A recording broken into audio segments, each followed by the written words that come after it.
Chris Fedor, Cleveland.com. We'll get to Jacob DeGraw in a minute.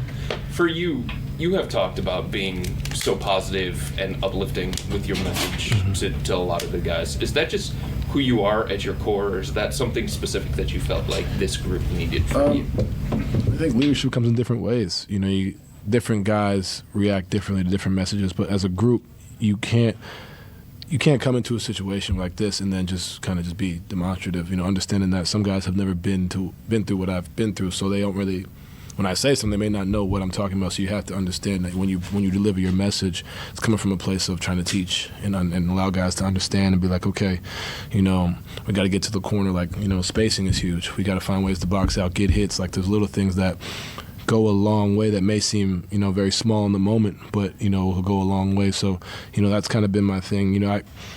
I was pretty, I came from Rick Pitino where it was kind of just like yelling, screaming, and had to realize quickly in the NBA that that's not how you go about with everybody, you know what I mean? But like I said, that this group is a bunch of guys who want to learn, who want to get better, who want to be great, and so it allows me to, when I use my voice, to be able to go out there and just speak and guys listen.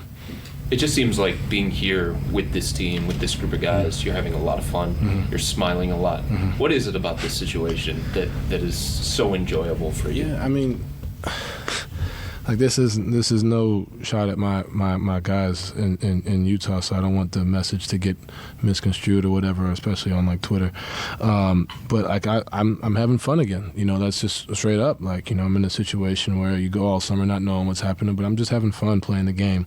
And that goes a long way. The results, whether it's 30 points, 2 points, whatever is happening, just having fun being where you're at and what you're doing. And there's no shame in that. I'm not ashamed of it. I love all my guys that I've ever played with.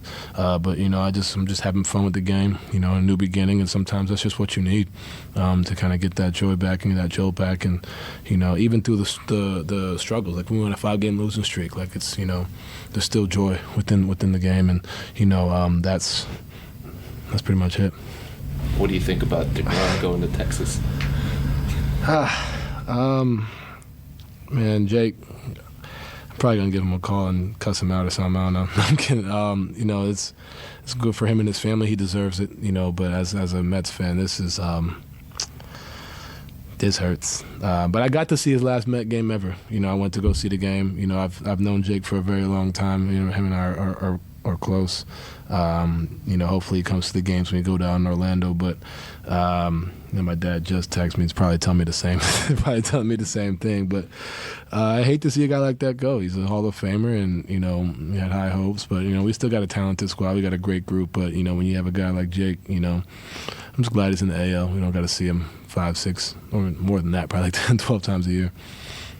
Kelsey Roos, The Athletic. Don, what do you think has allowed this, your transition to the Cavs, be so seamless just through this first quarter? I think, I fit in just because I filled a void, of what most possibly needed. Darius, especially in the backcourt, did a lot last year. I've been saying that, and did it phenomenally well. But just kind of being that other guy on the other side of the backcourt, making life easy for him, and vice versa. And then as far as, I've played with 7-footer in the paint now. I've played with 2, so it's even more beneficial, especially on the defensive end. You got guys who, like Karis LeVert, is kind of like I consider him like Jordan Clarkson. He can get going at any point in time. Kevin Love, shooter, Jetty, energy guy, can do whatever.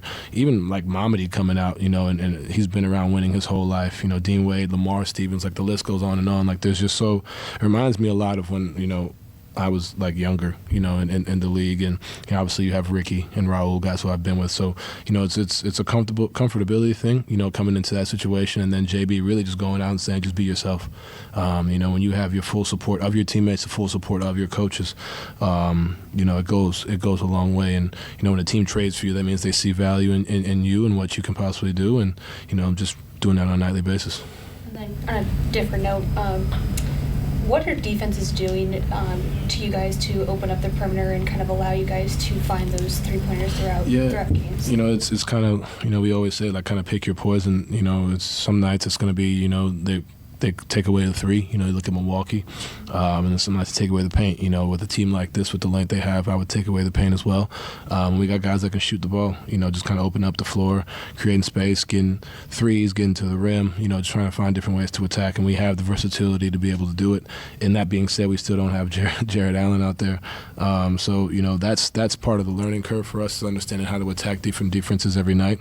It's only going to get harder from here. We've had a lot of success up to this point, and teams are going to, it's a copycat league, and teams are going to start seeing us 2 and 3 times. So you're going to get different looks and different things thrown at us, and we just got to be ready for them. And we're doing a good job, and we can only continue to get better.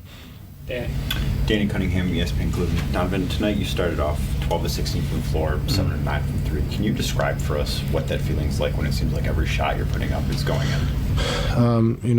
The biggest thing was just kind of come out being aggressive. The last time we played these guys, I was terrible, to be honest. I watched the game, and I didn't like what I saw. So just try to kind of start off on that note, and they were going to come out aggressive. I know pretty much everybody on that team, from Cole to Markelle, to even Bol. I've seen him work out a bunch of times. So understanding their tendencies and where they want to get to, especially on the defensive end, understanding where I can get to. But coming out, just trying to be aggressive and set a tone. That's really all it was tonight.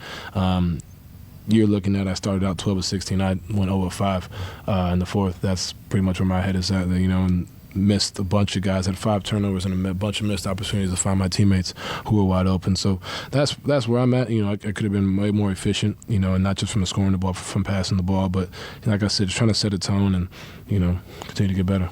In your eyes, how has Evan grown offensively so far this year? He's being way more decisive.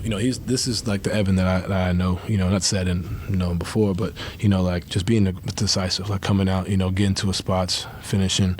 Even on rebounds, you look at early in the season, he would kind of look at me at DG, kind of, should I pass it? Should I take it? Should I pass it? He's just taking it up the floor. He saw at the end of the half, making a move, getting a Euro step, getting a dunk. Like, when you got a guys doing that, defenses don't know where to take myself. Darius away or to go play that. And then you got him, doing what he does offensively, and you've seen the confidence in his 3-ball to shoot it late. Didn't take. He had 2 opportunities to take him earlier in the game and didn't take him, and then he takes it confidently in the fourth. That's growth within 23 games, and he's working. He's the highest plus minus I think tonight, right? Like he's working nonstop, trying to find ways to get better, and even his voice, he's being louder, he's communicating more. So there's a lot of things he's doing really well, really well for us. Last 2, John, and then Chris up front. John Rutter, Sports Illustrated Media Group. Donovan, you're one of, I think, 6 or 7 guys in the NBA this year that scored 12 or more 30-point games. Do you ever recall a point in your career where you've kind of had the game maybe come so freely or scored at will like this? Not really. I think maybe 2 years ago or December, like 2 years ago. I don't really remember, but for me, the game is just starting to slow down, and that just comes with experience. That just comes with time over time, and being able to see things before they happen, being able to understand when you're playing teams, you've played them so many different times. You understand what coaches want to do to you. You understand what players, what their tendencies are, and making it my life easy. And then understanding this offense, kind of getting up to speed really quickly, because understanding that I'm coming into a new situation and not trying to have them just cater to me. I'm trying to come in there and whatever they run, just be able to fit in and adapt quickly. But as far as just from a scoring standpoint, it's just the game is slowing down for me. I'm able to get to my spots and continue to work at it on a daily basis. Chris Manning, finish this up, please. Chris Manning from Dime. How did the length of Orlando differ from the length that Toronto provided? Those 2 very long teams are obviously kind of different. I think with Toronto, they're just more savvy. They've been farther. They're Orlando, and they have a lot of talent over there. But they're all pretty young. Toronto, they've been playing in a system. They're playing with each other. I think this is Jamal's second year as a coach over there. Like, you could see the system starting to build, and guys having confidence in each other over there. But when you look at Toronto, those guys, some of them have won a chip together. Nick Nurse has put in like a whole system. So, when you have years upon years in the system, you just see naturally they're just farther ahead. But, they have the potential to continue if they keep everybody. And then they got guys out like Isaac and Suggs and whoever. Like, you know, they got a bunch of guys out that can defend as well and have length and are athletic. So they can get, I don't know if they can get to a championship level. I think that's really hard to do, but I do believe that they'll be, you know, they're building. You know, you can see it year by year on a yearly basis, and guys are getting better. You know, it's great to see Markelle Fultz out there. He's someone that I've known for a really long time. I'm happy to see him healthy and doing that. But when you have him as the one at 6'6" with a 7-ton wingspan, that's tough. Okay, thanks, Tom. Appreciate it. Thanks, Tom. Who told you at halftime? Cobra Hour equipment.